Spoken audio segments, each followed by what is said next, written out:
see the beginnings of a multi-stage life coming. Now, what does that look like? Well, the interesting thing is that whilst the three-stage life perfectly well, because everybody came through the stage at exactly the same age, when we construct a multi-stage life, we construct it for ourselves. You know, we construct it to meet our own needs. Corporations need to start dropping age stereotypes. They need to realize that people have multi-stage careers where they might want to take time off right the way through their lives.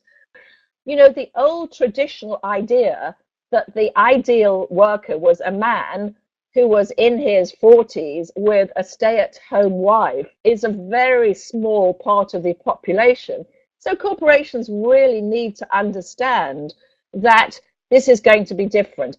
When we live longer, it has a profound effect on the way that we manage our lives. For Spain not to have a major crisis, a major pension crisis, people have to work into their mid-70s, and they have to start doing that, you know, preparing for that right now, and corporations have to prepare for that right now. So the first thing I would say to anyone who's listening today is ask yourself, is this way of working going to work for me until I'm 79? And if it's not, then you need to start thinking about how you change that. Secondly, you're much more likely to make transitions if you've got diverse networks. So if you spend all your time with people just like you, guess what? You never change. Estamos yendo de un modelo T a un modelo M, donde precisamente porque hay más tiempo y precisamente porque la velocidad del cambio se acelera, parece que esa idea de hacernos muy especialistas en un área sobre el que construimos una serie de competencias generales es cada vez menos válido y tenemos que pasar a apoyarnos en carreras que tienen 2 y 3 patas de experiencia sólida.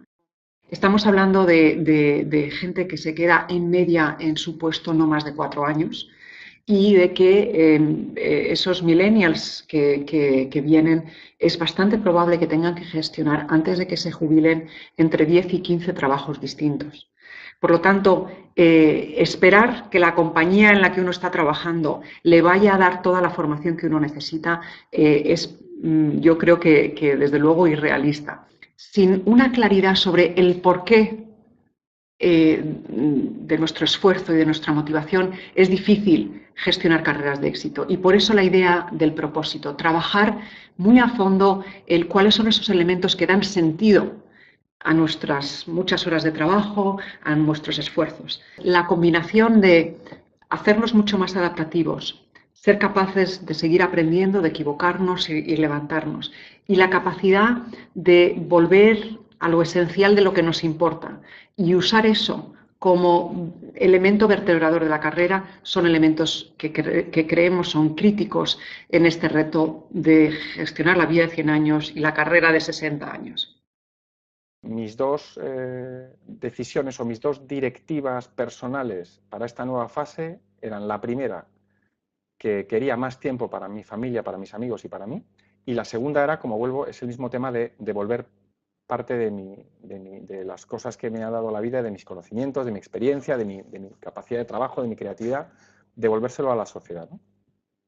Yo creo que parte de los activos transformacionales de los que habla Lynda Gratton y que ha mencionado Teresa no son tus conocimientos en derecho, en ingeniería, en matemáticas, en filosofía, no, son esos otros conocimientos, cómo gestionar un equipo, cómo gestionar un proyecto, cómo dirigir, cómo ayudar a un grupo o a una persona a gestionar su frustración cuando fracasa, cómo gestionar tu propia frustración cuando fracasas. Y esto os lo digo porque sé que la empresa española sigue valorando más los hard skills, es decir, el conocimiento y las cualificaciones, que los soft skills. El 80% de vuestros contactos, una vez que no estéis trabajando en lo que estáis haciendo ahora, los vais a perder. ¿Eso qué quiere decir?